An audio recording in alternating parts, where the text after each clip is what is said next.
Eminem is someone that openly throws up the symbols to show you who he actually worships and who his allegiance is with. So Eminem and Dr. Dre dropped a new song called Gospel, disrespecting God right off the bat just with the name. So in this song, Eminem actually admits or hints towards his allegiance or alliance with the Freemasonry, if you know what I mean. He says it's an old ritual slaughtering goats.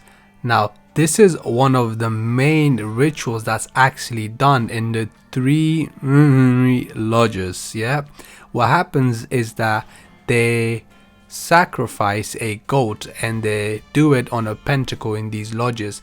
But here's the main part: it's usually done by someone that's a 33rd degree. So the fact that Eminem is talking about this, first of all, lets us know that of course he knows this shit. A normal person would not know any of this. But most importantly, he might actually be hinting to the fact that he is a 33rd degree.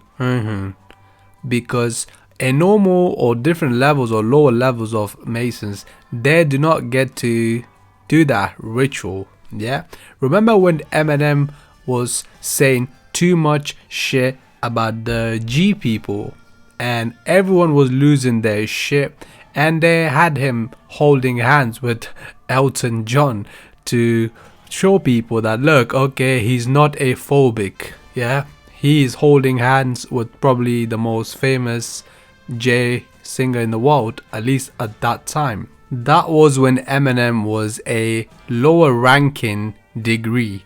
Now he doesn't have to do any of that shit. Of course, he now doesn't diss the G people as much, but he says crazier shit now than he did back then. And even if he did, he would get away with it because he's done a lot to get to that 33rd degree. Trust me, you have to go through crazy levels and have to do crazy shit to get to that level.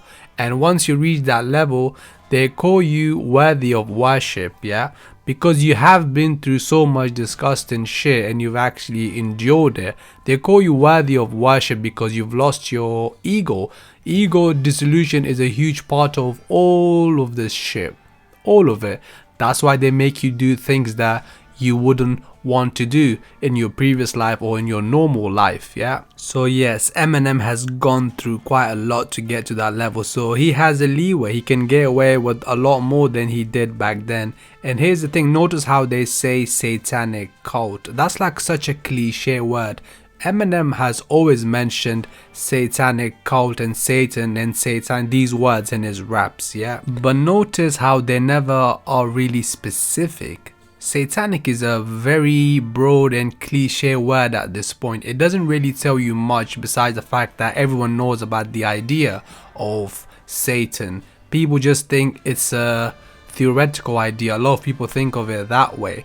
They are never really specific. For example, we know who he worships. Why doesn't he just openly say it? He keeps throwing up the devil horns. We know who that is. That's the Baphomet. So why doesn't he mention him?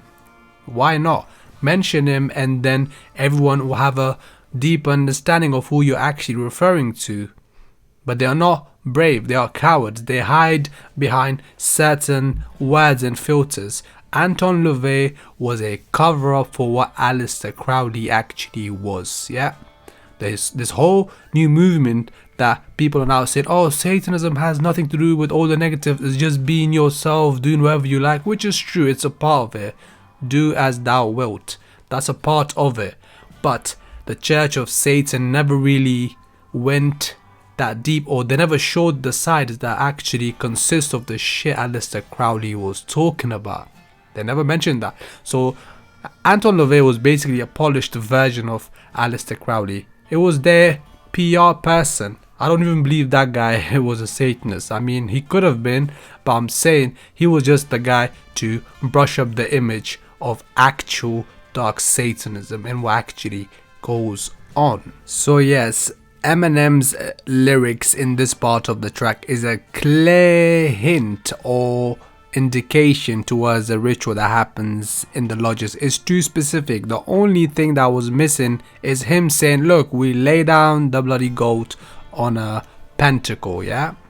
If only he had mentioned that, then you would have no reason to believe he's not talking about that. It's too specific. But here's the thing, the video for this song, I believe, is gonna contain a lot of symbolism. So I'm gonna come back to this topic once the video for this track actually drops, if they make one. If they do, I believe there will be a lot of symbolism, and maybe we can do some decoding on that again. Thanks for watching. I'm out. Peace.